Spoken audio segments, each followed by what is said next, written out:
অংশ রয়েছে। এখন থেকে আমাকেও কেউ পাপা বলে ডাকবে।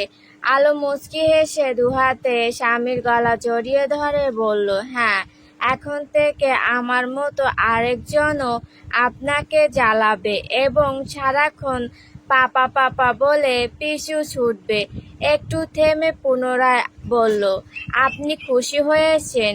প্রতি উত্তরে আদার মাথা নুয়ে অর্ধাঙ্গিনী নগ্ন পেটের মাঝে মুখ ডুবিয়ে অজস্র ভেজা চুমুতে ভরিয়ে দিল। পৃথিবীর সবচেয়ে সুন্দর উপহারটা দিয়েছ আমাকে। আমি তো কিছুটা সময় চেয়েছিলাম, কিন্তু এখন মনে হচ্ছে সবচেয়ে বড় ভুল করেছি। এই সুখটা আরো আগে পাওয়ার দরকার ছিল। আলো নিঃশব্দে হাসল। আদার আবারও ফিসফিসিয়ে বলল, আমি আজ অনেক খুশি জান, অনেক, যেটা তোমাকে মুখে বলে বোঝাতে পারবো না।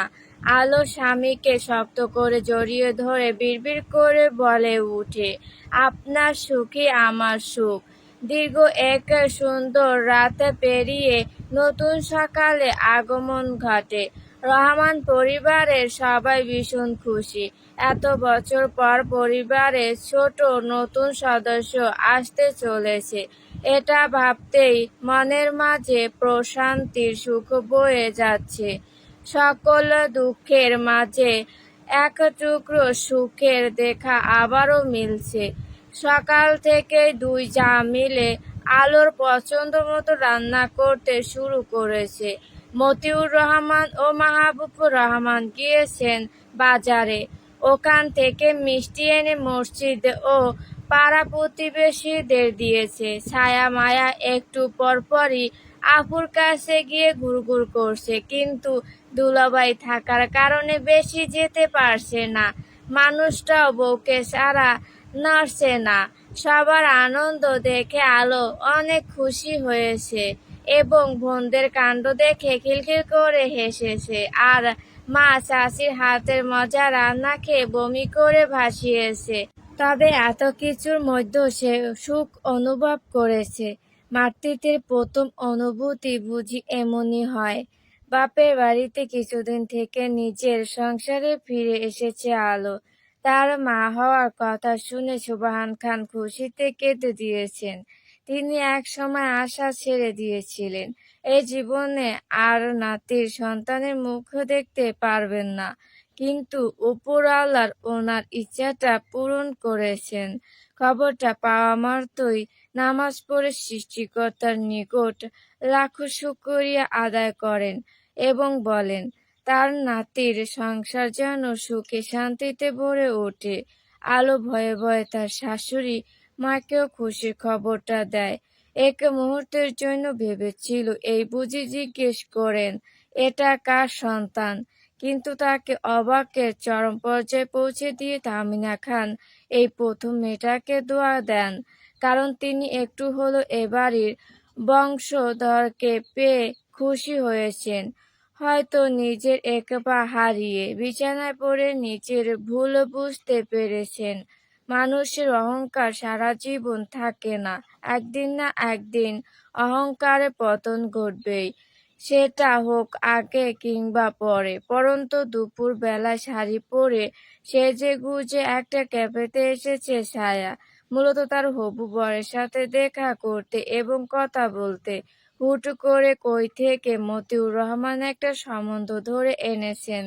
সে শুরুতে এসবের আশেপাশেও ছিল না এবং সাফ সাফ জানিয়ে দিয়েছে সে এখন বিয়ে করবে না, কিন্তু তার মা জননী আজ ধরে বেঁধে নিজ হাতে সাজিয়ে পাঠিয়ে দিয়েছে ছেলের সাথে দেখা করতে। মায়াকে নিয়ে আসতে চেয়েছিল, কিন্তু মেয়েটা আবার নাচতে নাচতে বান্ধবীর বাড়িতে গেছে। সে বিরক্তিতে চোখ মুখ কুঁচকে ক্যাফের সামনে এসে দাঁড়ায়। বাড়িতে দেখা করার বদলে লাট সাহেব বাইরে দেখা করার প্রস্তাব রেখেছেন। একদৃষ্টিতে ভালোই হয়েছে, সে সোজাসাপটা না করে দিবে। দরকার হলে নিজেকে পাগল প্রমাণ করে হলেও সে আজ বিয়েটা ভাঙবে, নয়তো সেও আলোর বোন ছায়া নয়। আরে কে বাল, চোখে দেখেন না? ছায়া এক হাতে নিজের কপাল চেপে ধরে খেকিয়ে উঠল। এমনিতেই সকাল থেকে মন মেজাজ ভালো নেই, তারপর একজন এসে তার সুন্দর কপালটা ফাটিয়ে দিল। হুডি মাস্ক পরিহিত যুবকটি কাচের ভারী দরজাটা বন্ধ করে বলল, আলোর ছায়া যে, তা আপনি এখানে কি করছেন? অনাকাঙ্ক্ষিত জায়গায় অপ্রত্যাশিত কণ্ঠস্বর শুনে ছায়া চমকে উঠল। তড়িঘড়িতে মাথা তুলে সামনে দাঁড়ানো যুবকের দিকে তাকায়, ভালো করে আপাতমস্তক পর্যবেক্ষণ করে নিয়ে অস্পষ্ট স্বরে জিজ্ঞেস করলো, আপনি এখানে কি করছেন? মিনময়ের গরম লাগেছে অনেক, তাই সে ভেতরের দিকে ইশারা করে বলল, কোথাও একটা বসে কথা বলি। অন্য সময় হলে মেয়েটা নাচতে নাচতে চলে যেত, কিন্তু আজ কেন জানি মানুষটার কাছাকাছি যেতে ইচ্ছে করলো না, কারণ এই লোকটা এখন অন্য কারোর ব্যক্তিগত পুরুষ। আর সে এমন মেয়ে নয় যে অন্যের ভালোবাসা জেনেও নজর দিবে। তাই সে নিজের আবেগকে সামলিয়ে ধীর কণ্ঠে বলল, আপনি গিয়ে বসুন, আমি একজনের জন্য ওয়েট করছি। মিনময় কপাল কুঁচকে জিজ্ঞেস করলো, কার জন্য? ছায়া আড়ালে দীর্ঘশ্বাস ছেড়ে বলে উঠে, আমার হবু স্বামীর জন্য। ওয়াও, আপনি অপেক্ষা করছেন আপনার হবু বরের জন্য, আর আমি গরমে মরছি আমার হবু বউয়ের জন্য। By the way, congratulation. ছায়া মলিন হেসে বলল, আপনাকেও নতুন জীবনের অনেক শুভেচ্ছা। মিনময় আর দাঁড়ায় না, দরজা ঠেলে ভেতরে চলে যায়। গরমে তার জানটা যাচ্ছে। ওইদিকে ওই মেয়েটারও আসার খবর নেই। এমন লেটে লতিফাকে সে কিছুতে বিয়ে করবে না। আজ আসুক শুধু, তারপর সময়ের মূল্য বুঝিয়ে দিবে। অন্যদিকে ছায়া পায়চারি করছে আর অচেনা লোকটাকে ইচ্ছে মতো গালিগালাজ করছে। তার ভুল হয়ে গেছে নিজের ফোনটা ফেলে এসে লোকটার একটা ছবিও দেখেনি। আলিয়া রহমান বারবার দেখাতে চেয়েছিলেন, কিন্তু সে রাগে দুঃখে মুখটাও দেখেনি। যাকে সে চায় না তাকে দেখে কি করবে? ওইদিকে গরমে ঘেমে যাচ্ছে সে, আর বাইরে দাঁড়িয়ে থাকতে পারল না। বাধ্য হয়ে ক্যাপের ভেতরে প্রবেশ করে মিনময়ের সামনে টেবিলে বসলো। কই ওই কচ্ছপের ছাও? ওই কচ্ছপের জন্য আধা ঘন্টা ধরে অপেক্ষা করছি, তবুও দেখা নেই। দেখ, আমার ধৈর্যের পরীক্ষা নিস না, আমি কিন্তু চলে যাব। মিনময় দাঁতে দাঁত চেপে কথাগুলো বলে। ফোনের অপর প্রান্ত থেকে মীরা কি বলল বোঝা গেল না, তবে মিনময় ভুরু কুঁচকিয়ে বিড়বিড় করলো, তাড়াতাড়ি ছবি পাঠা, নয়তো ওই মেয়ের মুখের নকশা পাল্টে দিব। একটা কচ্ছপ কোথাকার। বলেই খট করে লাইন কেটে দিল। ছায়া কফি খেতে খেতে সবটাই শুনলো। হঠাৎ সে জিজ্ঞেস করলো, আপনি তো আপনার প্রেমিকাকে চেনেন, তাহলে ছবি চাচ্ছেন কেন? মিনময় মুখের মাস্ক ঠিক করে বলল, আমার কোনো প্রেমিকা নেই, আই অ্যাম সিঙ্গেল। তবে 1 সপ্তাহ পর বিবাহিত হয়ে যাব। মিথ্যে কেন বলছেন? ওই দিন আমি মায়া সব দেখেছি এবং শুনেছিও। মিনময় কিছু বলতে যাবে, তখনই ওই দিনের কিছু দৃশ্য চোখের সামনে ভেসে উঠল। অত ঝামেলার মধ্যে সে ওটা ভুলেই গেছিল। তাই সে কপাল কুঁচকে জানতে চাইল, তুমি ওই দিন কেঁদেছিলে কেন? ছায়া এক পলক তাকিয়ে বলল, চোখে বিষাক্ত পোকা পড়েছিল তাই।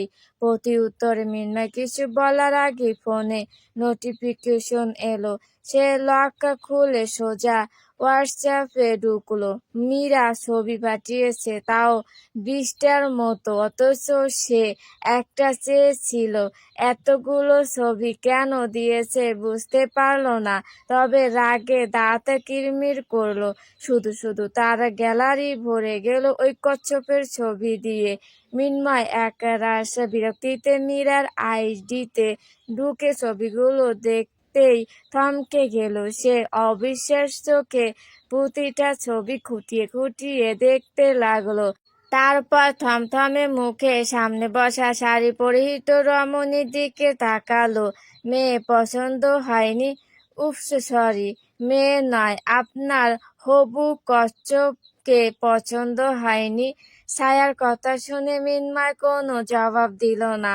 সে মাস্কের আড়ালে ঠোঁট কামড়ে কিছু একটা হিসাব মেলানোর চেষ্টা করছে। কিছুক্ষণ চুপ থেকে ধীর কণ্ঠে জিজ্ঞেস করলো, তুমি তোমার হবু বরকে দেখেছো? ওই পাগলকে দেখলে এখানে একা বসে থাকতাম। মিন্ময় আনমনে বিড়বিড় করলো, পাগল আমি? আরে আপনাকে বলি নাই তো, আমি ওই সেকেন্ড কচ্ছপকে বললাম। যাই হোক, আমাকে একটা সাহায্য করবেন? কি সাহায্য? ওই লোকটা যখন আসবে তখন আমি আপনাকে আমার বয়ফ্রেন্ড হিসেবে পরিচয় করিয়ে দিব। আপনি শুধু একটু নাটক করবেন। আসলে আমি এই বিয়েটা ভাঙতে চাই। কেন, বিয়ে করলে কি সমস্যা? এখন বিয়ে করতে চাই না, বাট আমি চাই। মিন্ময়ের কথা শুনে ছায়া কফির মগে চুমুক দিতে দিতে বলল, তো করুন না, কে আপনাকে বাধা দিয়েছে? তুমি? ছায়ার কপাল কুঁচকে গেল। সে আবার কি করলো? মিন্ময় তপ্ত শ্বাস ফেলে উঠে এসে সোজা ছায়ার পাশের চেয়ারে বসলো। হঠাৎ করে মানুষটাকে নিজের এত কাছে দেখে ছায়া ভড়কে গেল। সে কিছু বলতে যাবে তার আগে মিন্ময় নিজের ফোনটা বাড়িয়ে দিয়ে বলল, আমার ফিউচার ওয়াইফ। ছায়ার ভেতরে কষ্ট হলেও সে বাইরে নিজেকে শক্ত রাখলো, যেন কিছু হয়নি তার, অথচ ভেতরে ভেতরে শেষ হয়ে যাচ্ছে। সে জোরে শ্বাস নিয়ে ফোনের দিকে তাকায় এবং সঙ্গে সঙ্গে চোখ দুটো বড় বড় হয়ে গেল। সে ভুল দেখছে ভেবে কয়েকবার চোখের পলক ঝাপটিয়ে ফোনটা কেড়ে নিল। তারপর এক এক করে নিজের ছবি দেখতে লাগলো। তার মানে সে আজ যার সাথে দেখা করতে এসেছিল সেই ব্যক্তি স্বয়ং মিন্ময় আহমেদ। অবিশ্বাস্য, আমি কখনো ভাবতে পারিনি ওই কচ্ছপটা তুমি হবে। আমিও। ছায়া আনমনে বলে। মিন্ময় কিছুক্ষণ চুপ থেকে বলল, আমাকে বিয়ে করতে তোমার কোনো অসুবিধা আছে?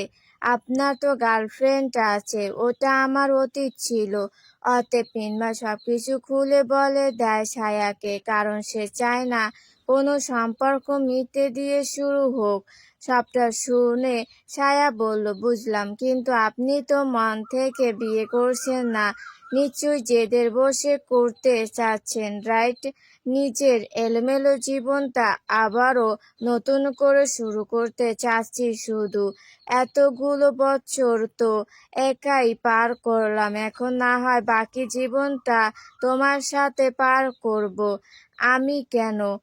আমার পরিবার চেয়েছে তোমাকে। আর আর মিন্ময় মেয়েটার চোখের দিকে তাকিয়ে বলে উঠে, আমি না হয় নিজের প্রথম ভালোবাসা পাইনি, তবে আমি চাই তুমি তোমার প্রথম ভালোবাসা পাও। মানুষটার কথা শুনে ছায়া চমকে উঠল। মিন্ময় আনমনে হেসে ধীর কণ্ঠে বলল, আই নো ছায়া, তুমি আমাকে ভালোবাসো। ছায়া চোখের পানি আড়াল করার জন্য মুখ ঘুরিয়ে নিল। কি থেকে কি হয়ে গেল ঠিক বুঝতে পারছে না। বিয়ে করবে আমায় ছায়া? আমি কথা দিচ্ছি তোমাকে কখনো নিরাশ করব না। পৃথিবীর পারফেক্ট স্বামী হতে না পারলেও তোমার মনের মতো হওয়ার চেষ্টা করব। তুমি হয়তো আমার প্রথম ভালোবাসা নও, কিন্তু তুমি হবে আমার শেষ ভালোবাসা এবং আমার একমাত্র অর্ধাঙ্গিনী। তোমার গায়ক সাহেবের একটু সময় প্রয়োজন হলেও সে সারা জীবন শুধু তোমারই থেকে যাবে। আমাকে কি দ্বিতীয়বার ভালোবাসার সুযোগ দিবে? এবার অন্য মেয়েকে নয়, বরং নিজের বউকে ভালোবাসতে চাই। তুমি কি আমার নতুন জীবনের সাথী হবে? সারা জীবনের জন্য মিন্ময়ের ছায়া হয়ে পাশে থাকবে? অজানা কারণে ছায়ার হাত পা কাঁপছে। সে ঠোঁট কামড়ে কান্না আটকিয়ে রাখার বৃথা চেষ্টা করছে। মিন্ময় চাতক পাখির ন্যায় মেয়েটার জবাবের আশায় বসে আছে। ছায়া আড়ালে চোখের পানি মুছে উঠে দাঁড়িয়ে বলল, বাড়িতে যাব, ড্রপ করে দিন। মিন্ময় কিছু না বলে উঠে দাঁড়ায়, তারপর বাইরে এসে গাড়ির ডোর খুলে দিল। ছায়া চুপচাপ ভেতরে বসলো। মিন্ময় ড্রাইভিং সিটে বসে পাশে ঝুঁকে এসে মেয়েটার সিট বেল্ট বেঁধে দিল। তারপর গাড়ি স্টার্ট করে রওনা দিল। কাঙ্ক্ষিত জায়গায় এসে পৌঁছাতেই ছায়া নেমে পড়ল। এত সময়ের মধ্যে তারা কেউই কারোর সাথে কথা বলেনি। মিন্ময় মেয়েটাকে চলে যেতে দেখে বলে উঠল, আমি এখনো উত্তর পেলাম না। ছায়া পিছনে ফিরে ধীর কণ্ঠে বলল, আপনার জীবনে খুব শীঘ্রই কচ্ছপ আসতে চলেছে, তার জন্য নিজেকে রেডি রাখুন। মিন্ময় ঠোঁট কামড়ে হেসে সিটে শরীরটা এলিয়ে দিয়ে আওড়ালো, পাগলকে সারা জীবন সামলে রাখার জন্য তুমিও নিজেকে প্রস্তুত রেখো। ছায়া মনে মনে হাসলো, বাহিরে ভাব নিয়ে বলল, বেশি বাড়াবাড়ি করলে পাবনায় রেখে আসবো। পাবনাতে নয়, আপনার হৃদয়ের মাঝে থাকতে চাই। আমার হৃদয়ে আপনি বহু বছর আগে থেকে রয়েছেন গায়ক সাহেব। এখন শুধু আপনার মনে একটু ঠাঁই পেলেই হবে। আজ এই মুহূর্ত থেকে আমার পুরো জীবনে তোমাকে ঠাঁই দিলাম। মিন্ময়ের অস্বস্তি জুড়ে শুধু তুমি থাকবে। ছায়ার ঠোঁটের কোণে হাসি ফুটে উঠল। অবশেষে সে নিজের ভালোবাসার মানুষটিকে নিজের করে পেতে চলেছে। এর থেকে সুখের কি বা আছে? এক জীবনে প্রিয় মানুষটাকে পেলেই তার যথেষ্ট।